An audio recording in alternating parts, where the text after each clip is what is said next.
Welcome to SunnySpeaks. Here again with another review for you, and you. And today, I am here to talk about One of Them Days, directed by Lawrence Lamont and starring Keke Palmer, SZA, Joshua David Neal, and many more. On the first of the month, Dreux and Alyssa race against the clock to get the money they need for rent, navigating F-boys, scammers, and street violence in LA through the eyes of two friends trying to find themselves. We need more movies like this. Not just pure comedies, but black comedies. This movie feels like it came out of the 2000s or early 2010s. Gives me a dope or lottery ticket vibe, especially with the LA backdrop for this story. True Jackson VP herself, Keke Palmer, is so likable as Dreux in this movie.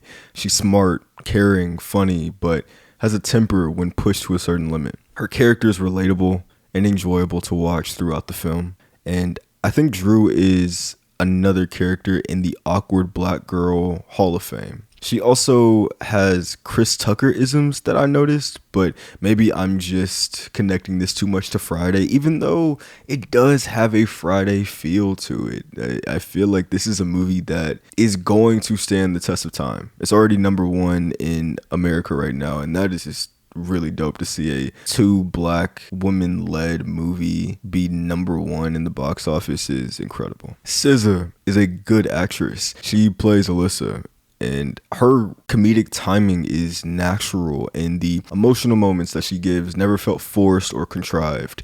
The writing in this movie is surface level to me, but SZA and Keke Palmer elevate the material. Not only were they good by themselves, like when Alyssa is interacting with her boyfriend Keyshawn, played by Joshua David Neal, but when Dreux and Alyssa are together, which is most of the time, they are not only fun, but you can't help but root for them, despite certain mental blunders on Alyssa's part or Drew's deflection of her own culpability of where her reality is right now. And I think both of those things, both of those dynamics working together is relatable. I've dealt with that, and I know that many people beyond on the other side of the screen, you have friends who either deny their own culpability or deflect their own culpability of where they are in life right now, or their mental blunders create a lot of struggle within their life and the people around them. And it's cool to see two characters who have to deal with that, with these very difficult ramifications if they don't fix their mistakes,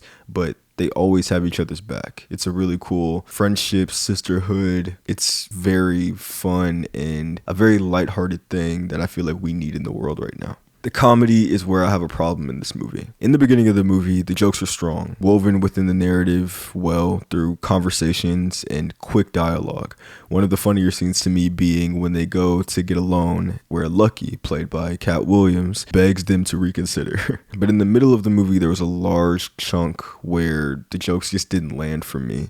It became a lot more easy to see where the punchline was going to be, and also had a kind of slapstick vibe to me. Maybe slapstick just isn't my thing. I had the same kind of issue with Honora, but I feel like there are certain things that were a little too telegraphed. An example of that would be the blood bank scene where they go to donate blood for money. If you haven't seen the movie or the trailer, I bet you could guess where that joke goes. Despite that though, the last 30 minutes of the film really hit back with the comedy. And despite the comedy not hitting in the middle of the story, the characters were always enjoyable. And again, not just Dreux and Alyssa, but I thought Keyshawn was very interesting and enjoyable as a F-boy, and he never really changes, but he's an interesting perspective to have in the film. There's another character named Bernice who's kind of I wouldn't even say the villain, but just a adversary, and I thought that she was interesting. And I like that. I like a lot of the side characters along the way that you do meet, regardless of if it was funny to me. I never was bored, and I always enjoyed seeing a new character interact with our two main characters. Like I said before, this movie has a 2000s, early 2010s vibe.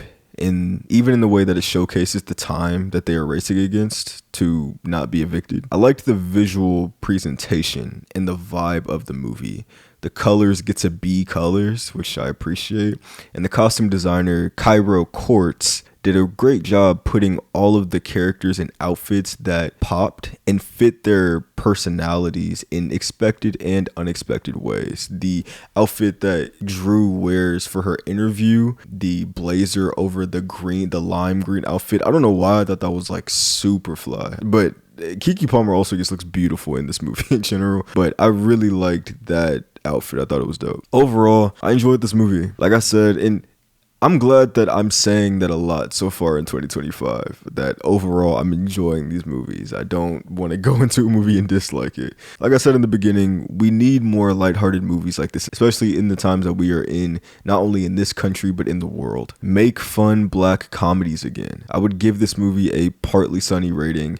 I do wonder if I would enjoy it the same way on rewatch, or if just that middle part would be more boring to me. But for my first watch, these are my thoughts, and I definitely recommend anybody seeing this. I saw the movie at a 10:20 p.m. showing, and it was a solidly packed theater, which surprised me. There were people who were bringing blankets, and it either seemed like a late date night for people or a friend outing for most. I definitely can see that being the best way to see this movie in a group setting, or just with someone you love and would ride for despite their flaws. So this has been my review of One of Them Days. If you have seen the movie, please let me know in the comments down below what you think, because perspective is key. And let me know if this review makes you want to go see the movie. If you haven't, again, I definitely recommend it. Just, it's a really fun time. And if you have a best friend, if you have friends you want to go see a movie with, I think this one would be, you wouldn't feel like you're wasting anything doing that. And I think that you would be able to share a fun experience with the people that you love. Like and subscribe. Thank you for watching. Thank you for being here. I'll be back again. Peace.